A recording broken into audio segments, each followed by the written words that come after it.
Hello and welcome back to another episode of Critical Reactions with your host, Bryan. We're going to wrap up today with a special selection, which is where one of you tell me exactly what it is I need to check out. Today's comes at us from Kikuo, Kikuo, teんしょう 2014 live mix. This is an extended version used in his 2014 live DJ sets. So that's what we're going to dive into today. We haven't had Kikuo on the channel in quite a while. On Deezer, it is labeled as Reincarnation, Ascension, but everything looks like it's going to be the exact same thing.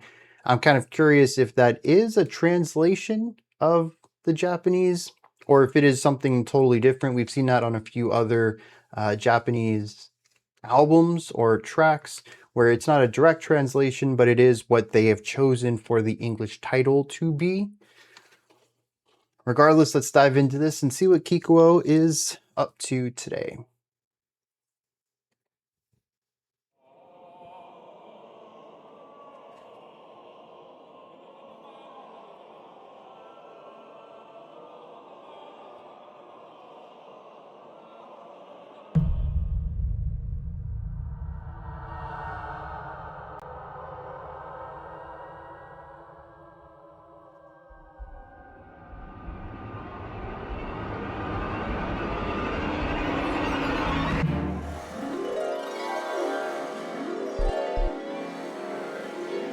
It's fairly magical so far.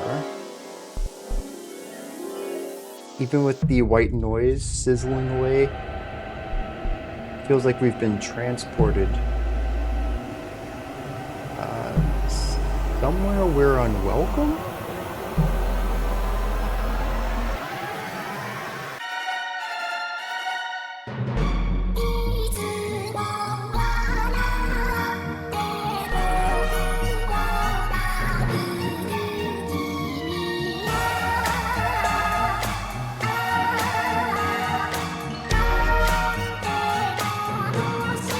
Those are really quick,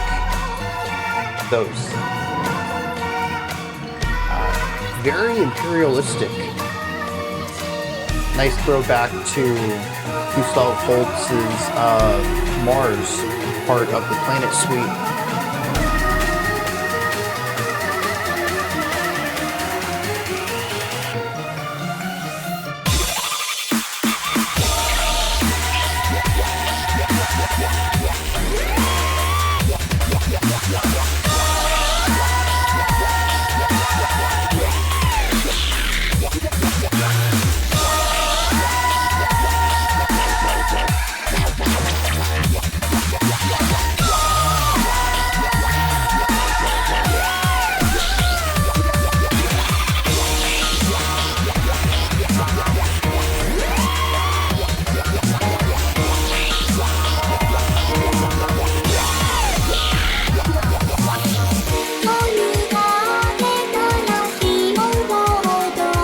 There's a temporal playfulness to it. I mean, right here we're in another Accelerando, our third through this track.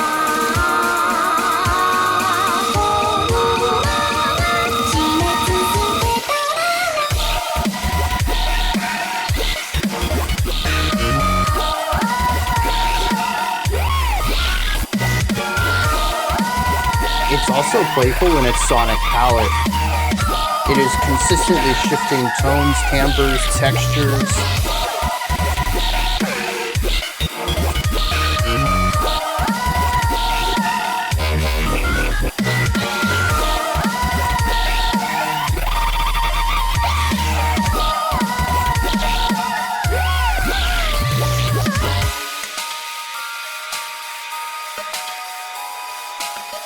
Oh, okay, and a retardando here. Our first, I think, of the track, a gradual slowing down of tempo.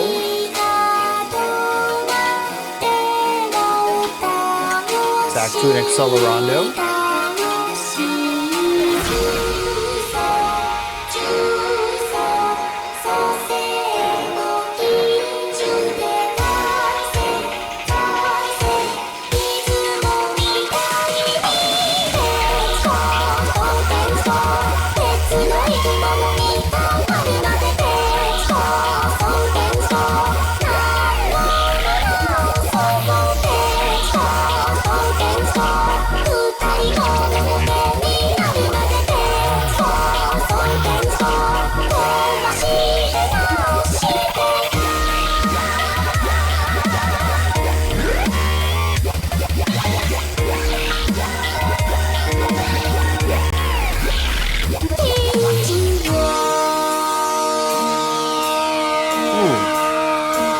Very sizzly production on that.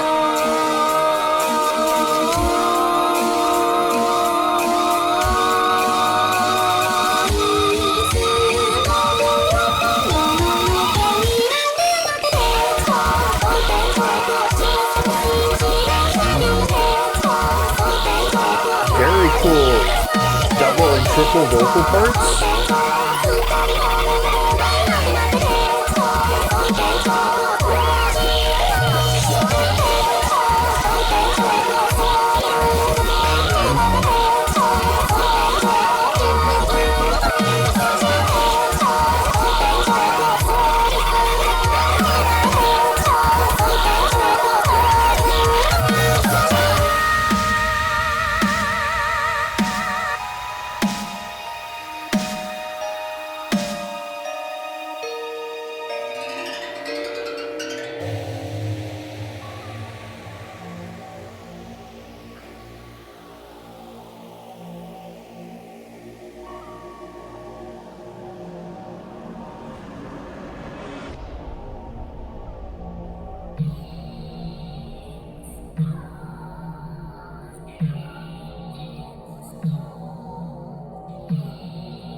Fun subdivision on that though.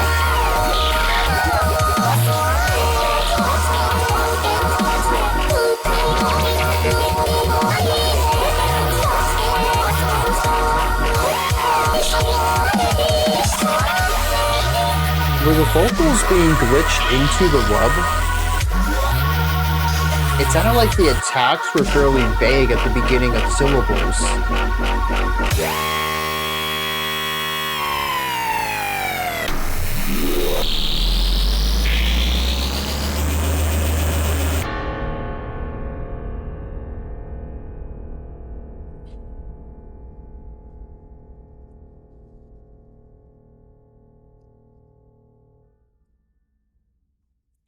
Yeah, solid track right there.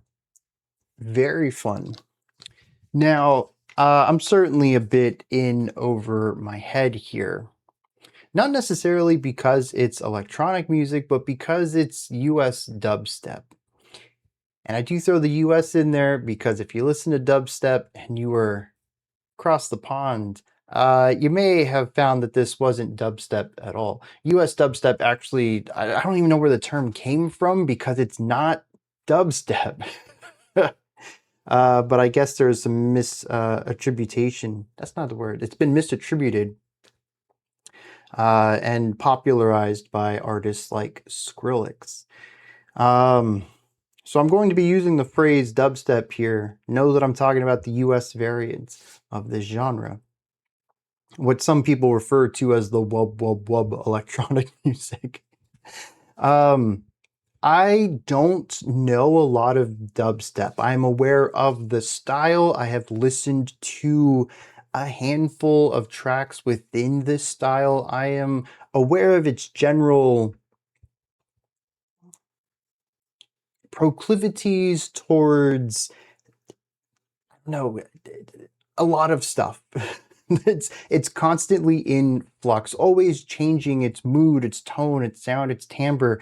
I had mentioned this in the second breakdown section. Maybe I could call it even a solo section, as it's one of the few segments where we don't have the Vocaloid singing.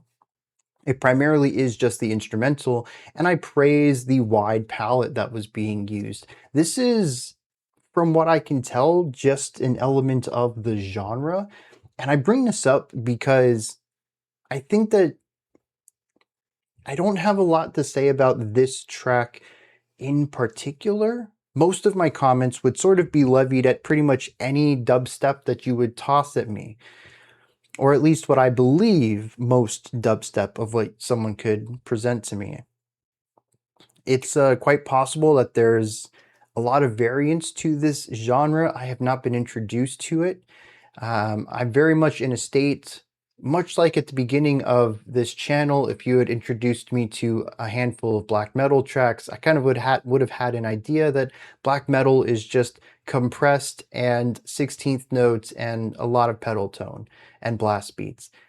It's, it's taken years of exploring that genre to find out that there's different waves and eras of this genre, that it's explored different styles. It had different roots from that original, or from that sound that I kind of associated with it for a while.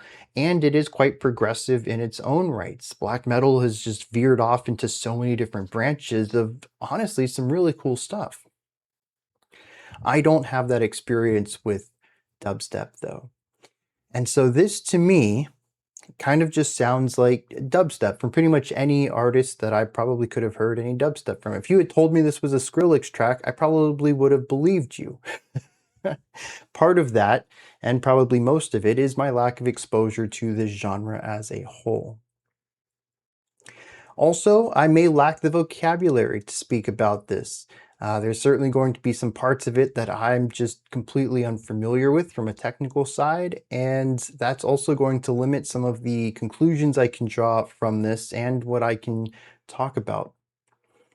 With all of that said, I do want to start off with one of the most interesting parts of this, which is its temporal playfulness. The time of this, the tempo of this is almost always in flux. There's very few sections where it feels like we are in a static tempo, and it is going to stay that way for an elongated amount of time. In fact, I had mentioned within the first 2 minutes, maybe, we had 3 massive accelerandos.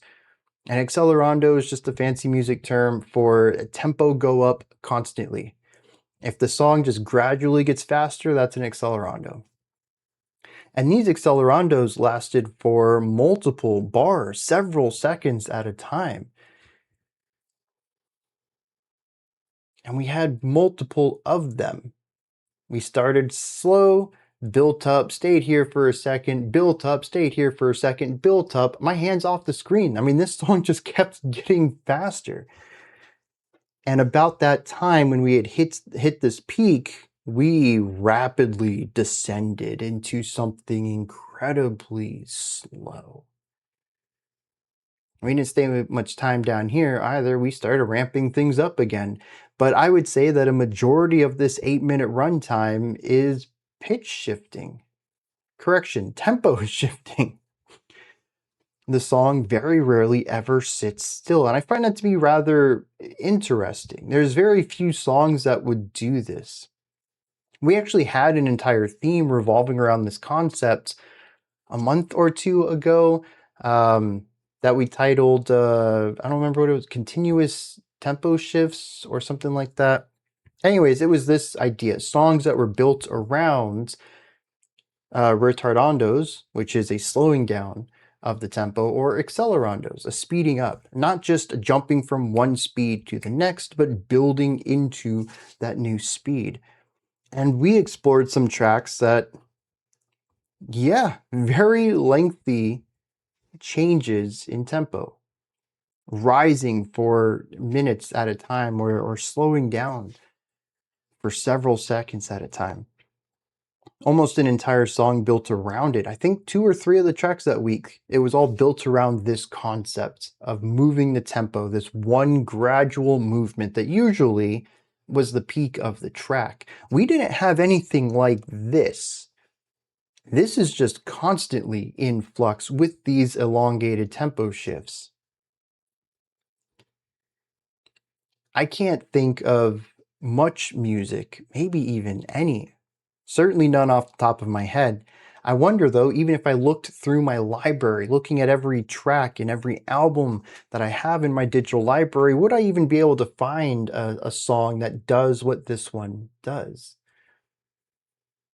Now, granted, my digital library of music is rather small. We're talking a couple thousand tracks, maybe tops. There's an infinite amount of music out there.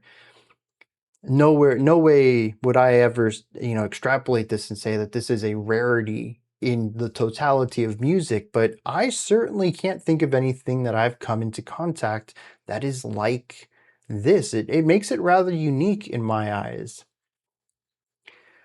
I don't know if it is.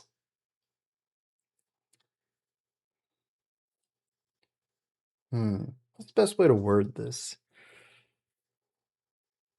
I don't know if I would grow tired of it. I think that's the thing that stands out to me. Even within this 8-minute mark, I kind of thought as we got to the end of the track, oh, okay, we're doing another accelerando. It's not usually a device that's used this frequently. Is the novelty wearing off even within a first listen?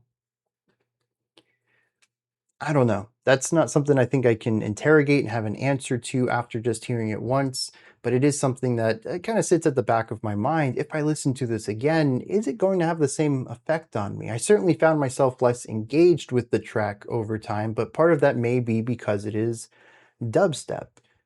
After I kind of caught on to what the general composition was, there was very little else that was there that surprised me. I enjoyed it well enough, but it's not usually my cup of tea.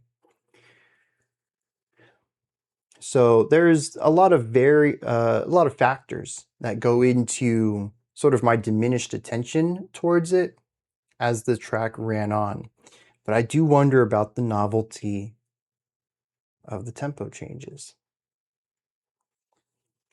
With that out of the way, though, what else can I bring up here? We have the expanded sonic palette, of course. Any of these instrumental sections are filled with multiple dozens of sounds, textures, and timbres that I thought were very good to listen to. I describe music like this frequently as ear candy. It is just a sugar rush of sounds. If you have a problem paying attention to slower moving music, this one never really lets you get tired of anything. Even specific instruments themselves will only be present for 2 to 3 notes, and then you get something fresh. It is a song that is constantly throwing new things at you. And when you tie in the tempo shift, it absolutely solidifies that theme of newness around every corner. So I think that's pretty cool. We also see that in the intro as well, which feels like there's a transportive sound, and then there's some white noise buzzing that occurs, and it kind of expands out and gets larger, and it really does feel like a classic, 60s or 70s pulp sci-fi transporter sound of being teleported from one place to another. And I thought that was pretty cool. So the attention to detail on the production side of this is rather consistent from start to finish, and I found that to be really nice, but it isn't completely off the wall either. There is a cohesiveness to all of this. There are specific, maybe I could call them like clusters of sounds. There is variety within them, but they're all generally there's some similar quality to all of them despite the variety that allows there to be a consistent musical language on this track. It never feels disconnected. None of the sections, whether we're looking at like moment-to-moment ideas of rapid firing timbre shifts or moving from sections of this track, highs to lows, wider sounds, thinner sounds, nothing ever feels like it shouldn't be there or that we didn't get there naturally in a way that makes sense based on the music that occurred prior to it. So despite what I mentioned about, constantly throwing new things at you, it does have some sort of recurring concept on a production side that keeps everything together, some sort of glue that holds it all together. And I appreciate that because I think it's really easy to go overboard with something like this where you have an infinite amount of sounds at your fingertips. And yet, consistently, dubstep artists find that middle ground, being fresh every second, but consistent enough that it doesn't fall apart.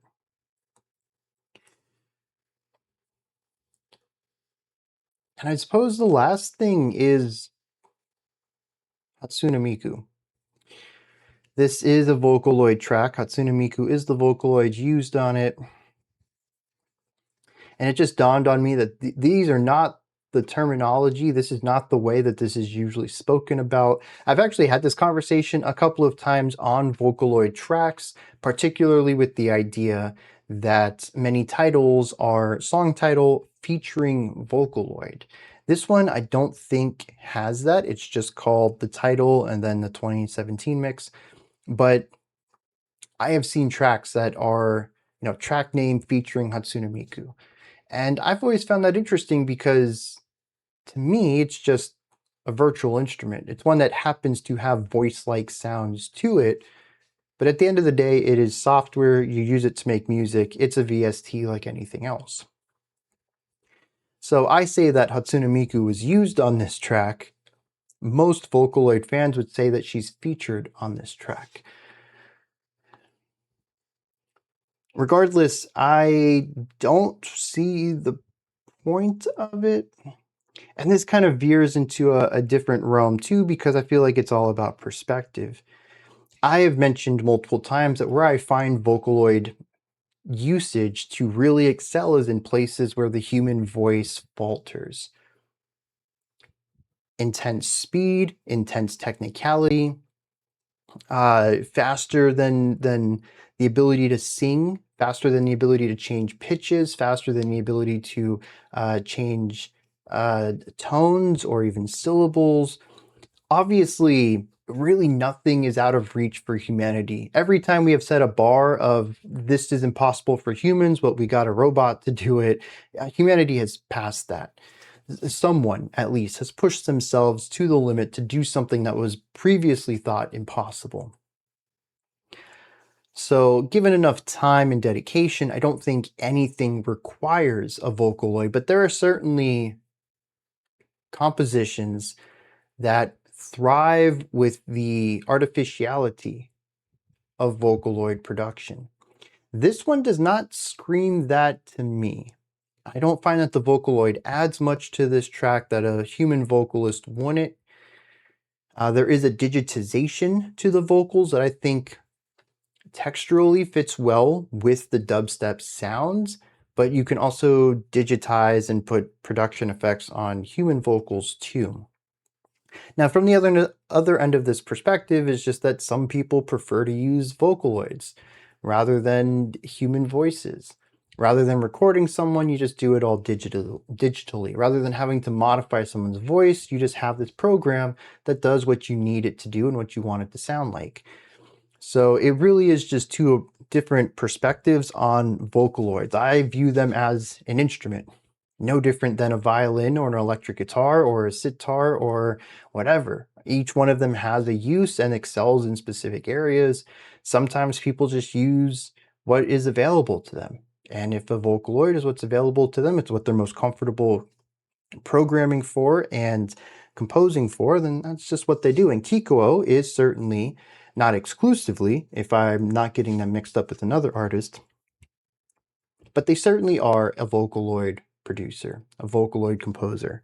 So I guess it makes sense for them to use a Vocaloid in their work. And that's just where I differ as a listener, I suppose, to their side of being a composer on it. But I didn't find anything that really stood out to me in the vocal work either. There was that long, extended, no-breath buildup at like minute 5 or so that was kind of neat.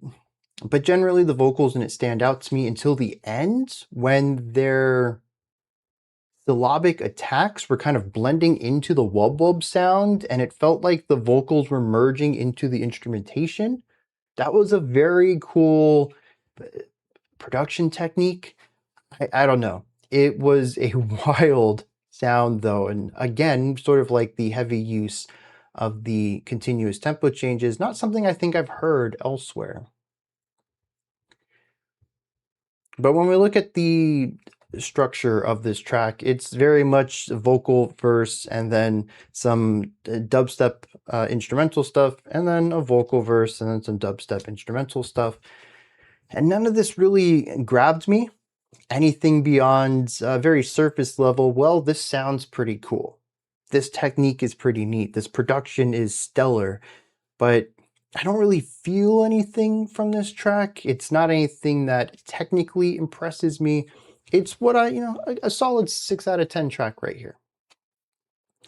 But again, some of this may be coming from a place of my ignorance and naivety towards sort of electronic music as a whole, but certainly dubstep as a more specific section of this. There's one more thing I think I wanted to bring up. Oh yeah, atmosphere to this too. I had mentioned I didn't really feel much from this track. The opening set a scene. It was very theatric and dramatic. It had this heavy weight to it. I felt the story of being transported, and then the transporter sounds were gone, and then there was a violin, I think, and it was ominous. I felt like I was placed somewhere that I wasn't expected to be, and certainly someone didn't want me to be here, and I just felt this animosity in the track. And then the dubstep stuff comes in, and now it's just dance music. And maybe that's all the song is supposed to be. After all, Gaku did mention in the comment that this track is something that Kikuo uses during live DJing, and I assume that part of that is the DJ performance, but another part is also that people are going there expecting to hear good music and dance to it. Sort of no different than going to a metal concert and the band's putting on a metal show, but also a lot of the audience is going to want to mosh and headbang and bounce around and do crowd surfing. You know, they're going to want to do their dancing. So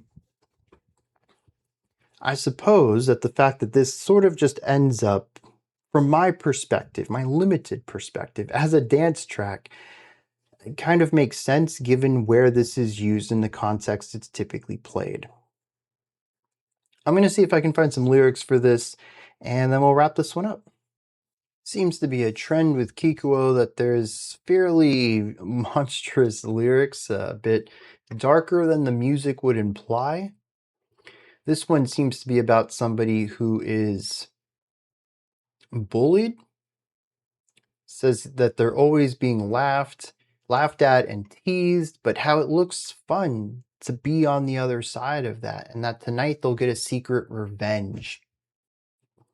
They find a forbidden spell that allows them to be revived. That's where the reincarnation element comes into this.